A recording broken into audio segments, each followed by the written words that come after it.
Við erum komin á Árskógssand og við ætlum að kíkja á hinsegin Hrísey hátíðina.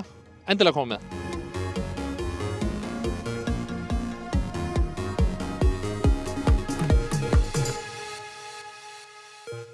Við erum stödd með Ingimari, einu af skipuleggjendum hátíðarinnar. Sæll og blessaður, Ingimar. Blessaður. Þið eigast ekki að láta ekkert á okkur fá veðrið varðandi hátíðina. Sko, ef maður er að skipuleggja útihátíð á Íslandi þá bara er veðrið partur af prógramminu, sko. Stundum er það gott, stundum er það vont. En þú veist, þetta er allt í lagi, þetta sleppur. Það er engin að drepast kulda, sko, heldur. Þetta er í annað skipti sem hinsegin Hrísey er haldin. Já. Hvernig jafnast þetta á við hátíðin í fyrra? Í fyrra, ég gæti trúa að það væri kannski helmingi færri núna heldur en voru í fyrra. Og það er náttúrulega fyrst og fremst veðrið.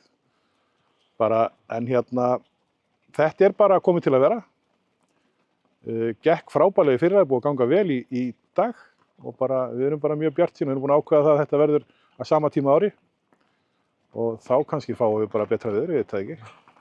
En þið láta ekkert veðrið á okkur fá? Nei, alls ekki, sko. Það er bara, látum við ekki hvarfla á okkur, sko. En hver eru svona tildrög að halda þessa hátíð?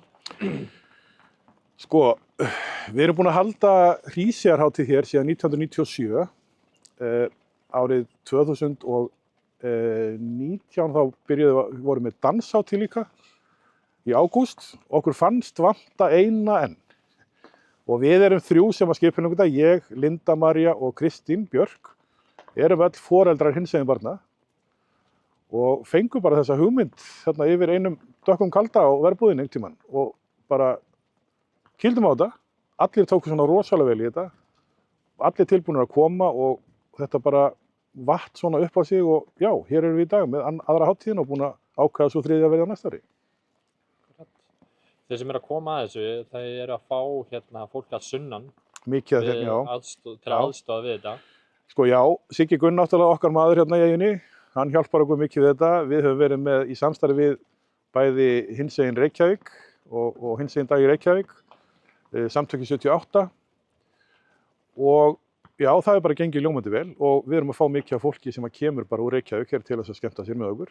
Og hefðu vilja hafa meiri tengsl við þessi hinsegin félög hérna fyrir norðan, en höfum einhvern veginn ekki náð þar inn ennþá. Vonandi gerist það bara á næsta ári, hugsanlega. Þannig að, já. Bara langum að segja eftir bara til hamingju með hátíðina og Takk fyrir bara það. skemmt ykkur vel í kvöld. Takk fyrir það.